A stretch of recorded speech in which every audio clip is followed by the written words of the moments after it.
Hello again. This is Gary Sheffer from the Hudson Area Library History Room.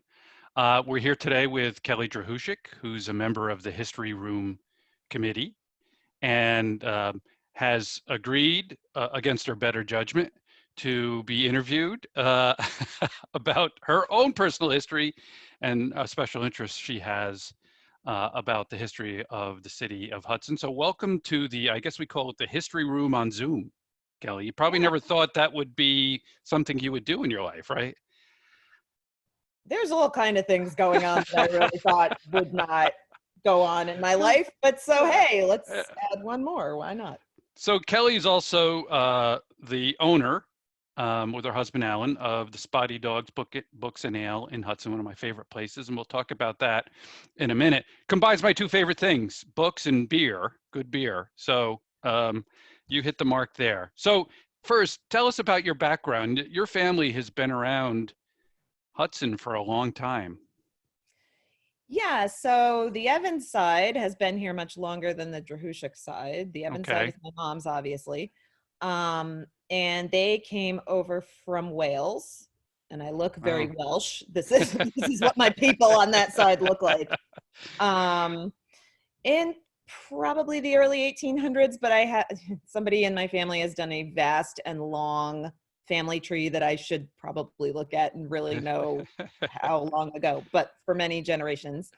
And so, Evans Ale was founded in Hudson. Well, it was purchased by my family. It was another brewery prior to that. And then Prohibition did us in, and now here we are. And the Drahushuk side came from Ukraine, and my grandmother Havlik came from Czechoslovakia, well, from Czech Republic. So that's, let's see. So I'm half Welsh, quarter and a quarter. Quarter and a quarter. So now you're sitting in the building of Spotty Dog, which is, of course, the former C.H. Evans site. So Firehouse. So you have a connection there. Was that one of the reasons why, Kelley, that you got into this business at that particular location? This business meaning Spotty Dog business? Yeah. Well, yes, but that's so my uncle Neil, who owns the Albany Pump Station, is C.H. Evans the fourth. Right. C.H. Evans original was a mayor of Hudson and one of the owners of the Evans Brewery. Right. So Neil obviously now is a brewer, keeping up with the family history. And when he opened his brew pub in Albany, the original thought was that at some point there would be a location here at the original spot.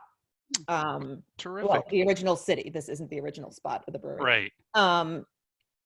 And so when this building was decommissioned, it was the first firehouse in Hudson to be decommissioned because they bought a fire truck that was not going to fit into the building. Oops. Well, we're getting to the point now where these buildings from the late 1800s just don't really do it anymore.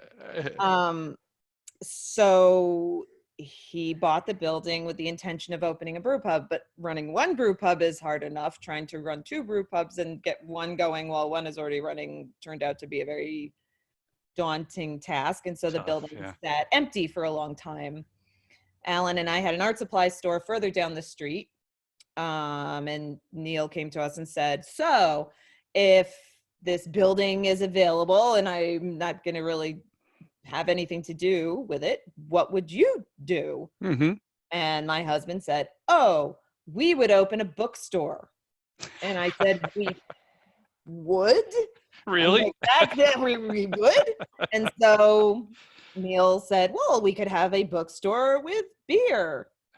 And I said, well, and we could move the art supplies because I don't want to have two buildings to manage either. And so that's how we ended up here.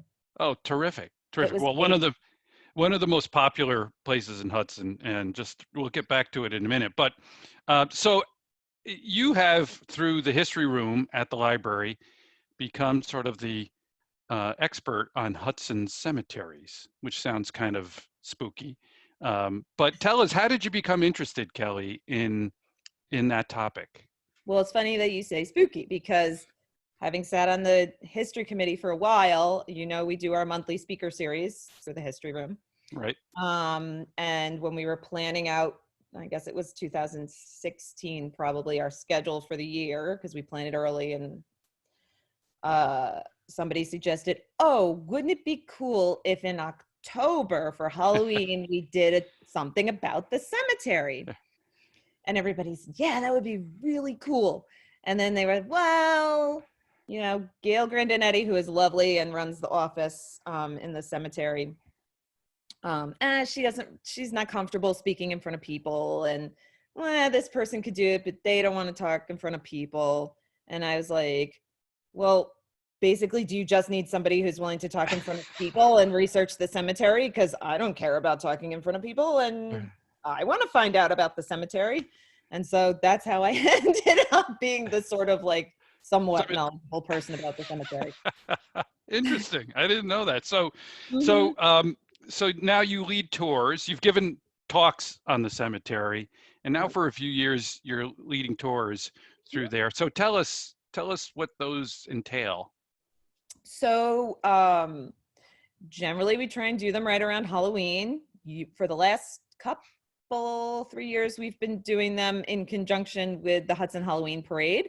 So you can go meet up with me at the cemetery at the office at noon, do like an hour and a half tour, go home, put on your costume, go downtown, and you can have a whole day of Halloween with cool stuff.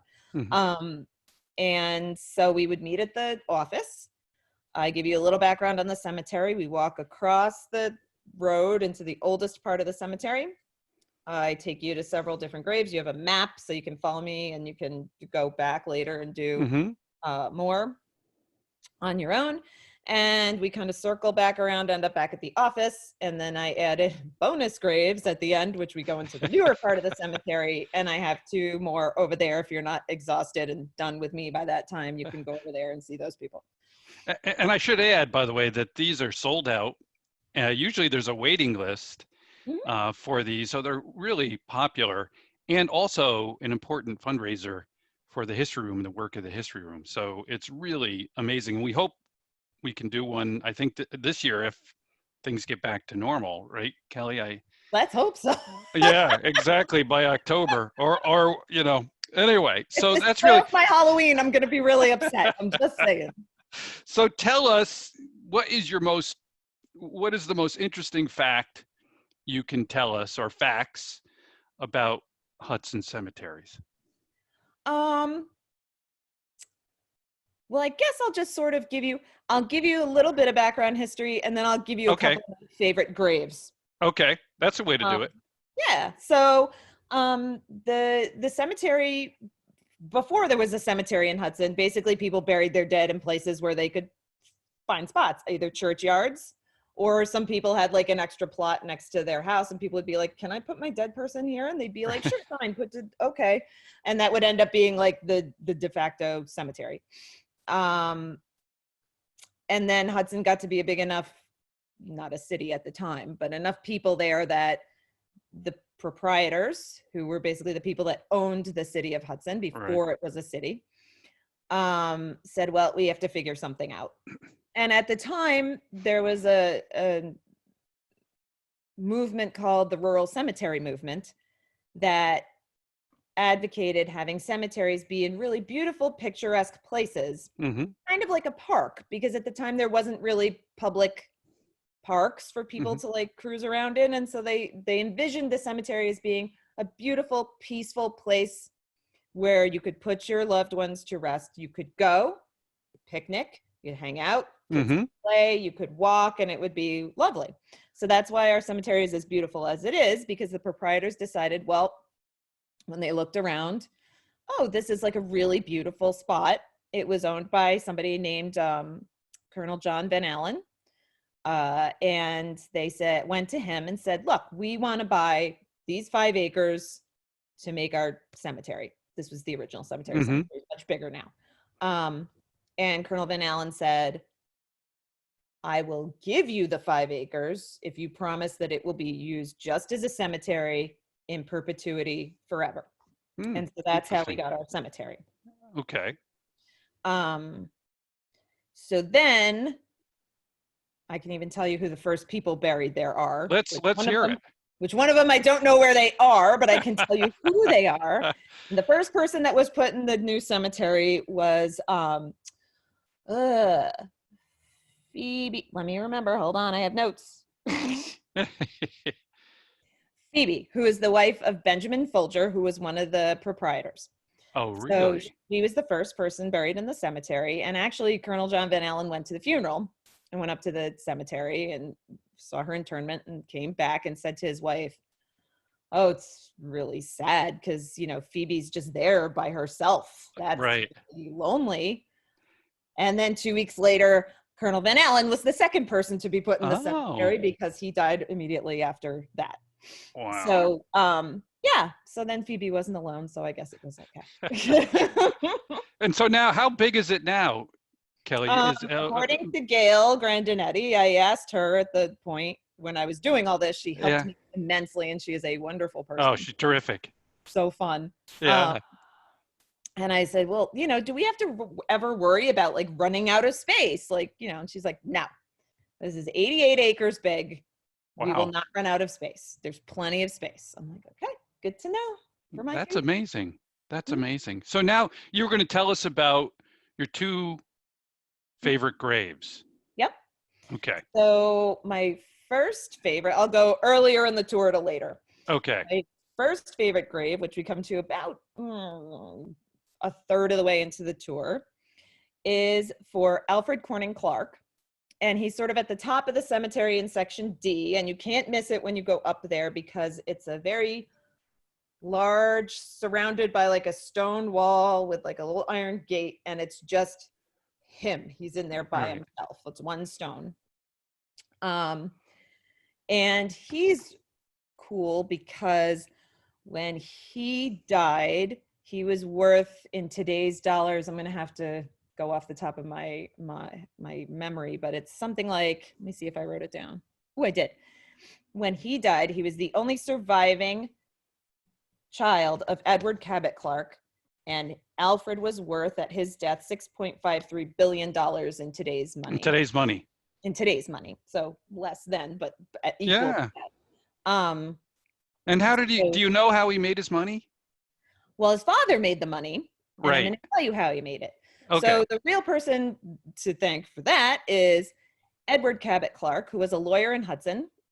But he then moved his practice to New York, and he got himself through various situations to be the sole partner of Isaac Singer, who you will know as the founder of the Singer Sewing Machine Company. Ah, okay. And Edward really was responsible for making all the Singer money, because Singer didn't invent the sewing machine. He patented improvements to the sewing machine that allowed him to open a company, sell these machines under a patent. Edward had done his patent work for him and saw the potential in what was going on. Singer had no money. So Edward was just like, I'll be a partner. I'll do your patent work, and then we'll make this company. Right. And really why Singer Sewing Machines made so much money and why they're still so famous now is because Edward was the first person to do on a large scale buying on credit. So for $5 down, $3 a month, you too could have a Singer Sewing Machine in your very own house, which at the time was very rare. Like you would buy a sewing machine if you were a seamstress or a, you know, tailor or something, but no one had sewing machines in their homes. So this enabled people to have sewing machines in their home. And that's why they made so much money. And Edward's main job was coming up with that, running the business, and keeping Isaac under control, because Isaac was a drinker, a fighter, apparently a lover, because he had like 25 kids by like 6 different women, was married to only a couple of them. Need a lot of sewing machines then, right? That's right. So wow, what a great story. And Edward also invested in a lot of real estate in Manhattan, which at the time on the Upper West Side where he bought was basically farmland. Right. Rural. Yeah. People thought he was crazy, because also what he did was build the very first apartment building for wealthy people. So now that in New York is very common, at the Sure. time in New York, you could have property in a house, like you could have your own mansion. You didn't need to live in an apartment. But what he built was an apartment building where all of the things that you would need as a wealthy person were taken care of. Carriage ride, it was there. Laundry, they did it. Restaurant, right on the property. You know, you didn't have to take care. You didn't have to hire Wow. all these people Smart yourself. guy. It was already there. Yeah. And everybody knows this building because it's the Dakota in New York City. Is it really? Mhm. Wow. So Amazing. that's how Alfred got all his money. So we go from a grave in Hudson to the Dakota. What a great That's right. story. Mhm. Fantastic. Okay, number 2. Number 2. So, you know, history is basically written by white men in this country. So most of my tour is white men, sadly. I've tried my second half of the tour. I do have an African American and I do have a woman. And on my front end of the tour, I have 2 women, and they're my favorites because, well, the one, I never remember their names. Hold on. Her name is Cornelia Andrews. Okay. And she was never married. She lived in Hudson her whole life, and she was very involved in community service. She was vice president of the hospital at one point, and she was Wow. very accomplished. Her sister is Anna Hogaboom, so she was married to a Hogaboom, which is a big name in Hudson. Yeah, I was going to say, I recognize the name. Yeah. So they were from a very wealthy family, which allowed them to travel in Europe on a fairly regular basis. And let me get my dates right. Hold on. Haha. They spent the winter of 1911 and 1912 over in Europe, tooling around and doing cool stuff. And then on April 14th, 1912, they departed back for the States. Does any of those dates mean anything? Yes. Well, so the Titanic is in that period, right? So there are 2 women that survived the Titanic. Are they really? Mhm. Wow. And I thought to myself, because somebody had told me, when you start saying to people like, I'm going to do a thing about the cemetery, they go, oh, do you know about this person? Oh, do you know about that person? I'm like, I don't know about any people. Tell me all the people. So Sure. somebody was like, they survived. There's these 2 women that were on the Titanic. And I was like, oh, that's really cool. And then I'm Oh, like, that is cool. survived. How am I, they're just 2 random people. How am I ever Right. going to find out anything about just 2 random people from Hudson on the Titanic? Well, it turns out that if you were associated with the Titanic in any minuscule possible way, there's a million things about you Oh, on I'm all sure. these Titanic websites online. Yeah. So I was able to find out all sorts of things about these women. They're very cool. And they came and stayed here in Hudson? In other words, from here. They're from here. Wow. And they came back and lived here. I mean, they were from here. They were traveling in Europe. They came back. They came back. Survived the Titanic, got rescued by a ship called the Carpathia. They were on lifeboat number 10. You can read some of their testimony online about what happened. What happened? Mm-hmm. Oh, I'm going to do that. That's fantastic. And you can even read how much they sued the White Star Line for all their things that went into the ocean. That they lost, right? Yeah. It's all kinds of things like, hats with ostrich plumes and, yeah. Amazing. Amazing. Mm-hmm. And so Cornelia died only a couple of years after the Titanic because she was already in her 60s at that point. Right. But her sister Anna Hogaboom lived until into the 1940s in Hudson, and she was undeterred. She kept traveling and sailing and going to Europe. Brave woman. Yeah. I'm not sure I would do that. Yeah, I know. She was apparently well, okay. That's a great story. Now I am going to go and read about them now. I had not known that story. That's terrific. Let me ask you something generally. You see all these obelisks, if you run through or walk through, you see the big buildings. I guess you would call them a mausoleum or the small buildings. What do you call those? This is one thing that I learned of hanging out in cemeteries. If the little building is put into the side of the hill, that's a crypt. If it's a standalone building, not into the earth, then it's a mausoleum. Is it interesting? And so when did all of that go out of style? I mean, do people nobody does that anymore, right, Kelly? I assume the big sort of monumental burial I guess spots, it all depends on how much money you have, I I suppose. guess. Yeah. And my one of the stops on the tour is the Evans family crypt. So Okay. I learned all about crypts because I had no idea. My family didn't even have any idea who was in the crypt, basically. Because I was like, I'll start there. This will be easy. Mom, who's buried in the family crypt? Well, your grandfather. I'm like, okay. Yeah. And like these three guys, because they're all the military people in my family who's Right. military. So they're the ones with the plaques on the Yep. outside. Yep. I'm like, and that's it? She's like, I don't know. I'm like, okay. And then I had to ask my Aunt Susan. She didn't know. And Neil doesn't know. And my other uncle doesn't know. So I had to go to the office and research who was in my family crypt. How many As people, Kelly? this, how many people do you think are in a crypt? Wow, they can't be that many. Like 8? Are they?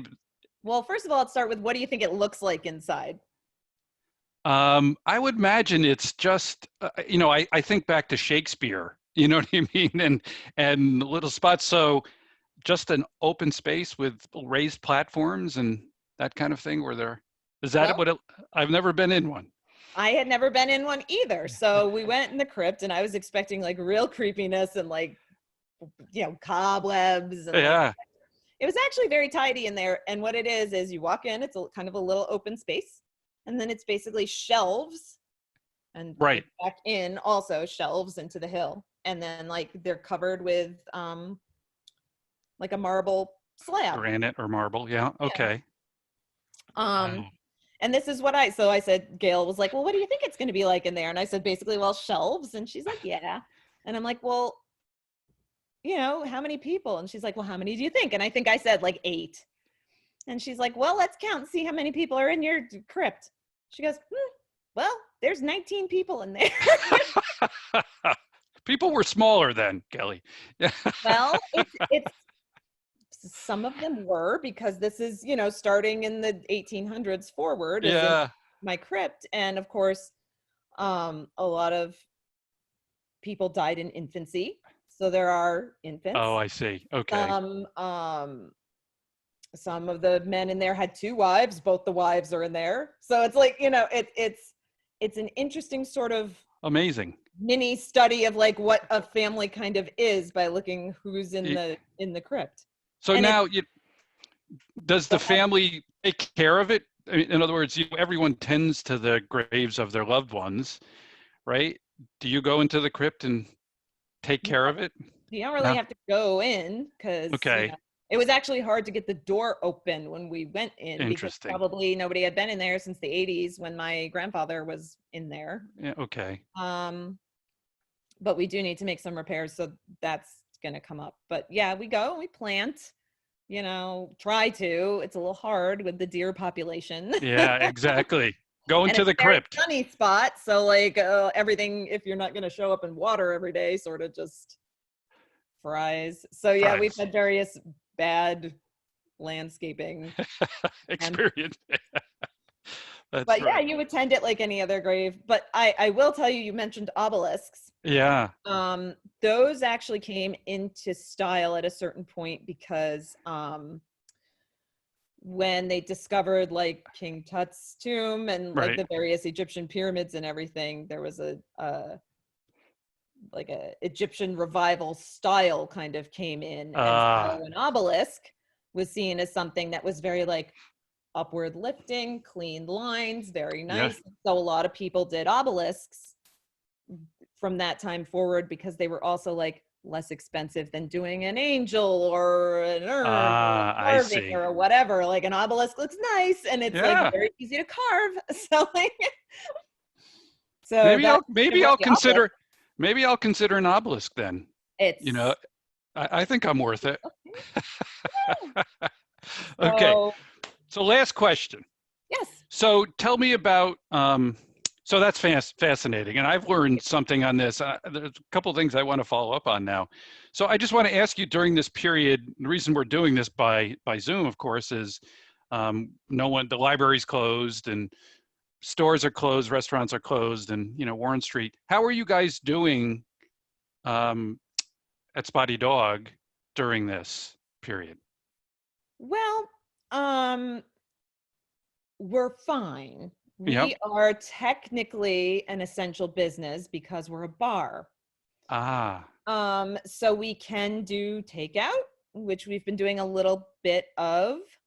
And we can also run as a one-person business, which okay. also makes you essential. Like I can stand in here all day and just like stick things outside the door. So Okay. I'm still taking orders. We do have now online option on bookshop.com where you can find Okay. Spotty Dog and order Oh, direct good. from there, which now I have time to do things like that, which I hadn't done before. So we set up our online shop, everybody. We also have an online shop where you can get audiobooks, which is at Libro FM. You can search Spotty Dog on both those sites and you can find our sites. But yeah, if you need something locally, we do non-contact, either drop it on your porch or put it outside our door. We're Okay. only taking credit cards right now because because Okay. social distancing. Yeah, exactly. Well, that I wanted to ask that because there's a couple books I want, so now I know Now you where can I just where I can get email them. me. Terrific. Spotty Dog Terrific. Books, SpottyDogBooks@gmail.com. And I At will do Gmail. my best, but you have to know that there's not somebody here every day and we're just sort of Okay. doing what we can, as Excellent. is everybody else. As everybody else. Well, this has been fascinating, really. We've made the jump from the Dakota to the Titanic to Singer sewing machines. Really is, and I really hope this fall we can see you in the cemetery, but above ground, right? Giving the tour. Thank And you. Gosh, I hope so too. well, thank you again, Kelley. This has been great. Really appreciate it. And Spotty Dog is a great place and really a heart of Hudson, really, in that building that you're in. I think it's fantastic. Thanks very much. Thank you for having me. Okay, take care. Bye.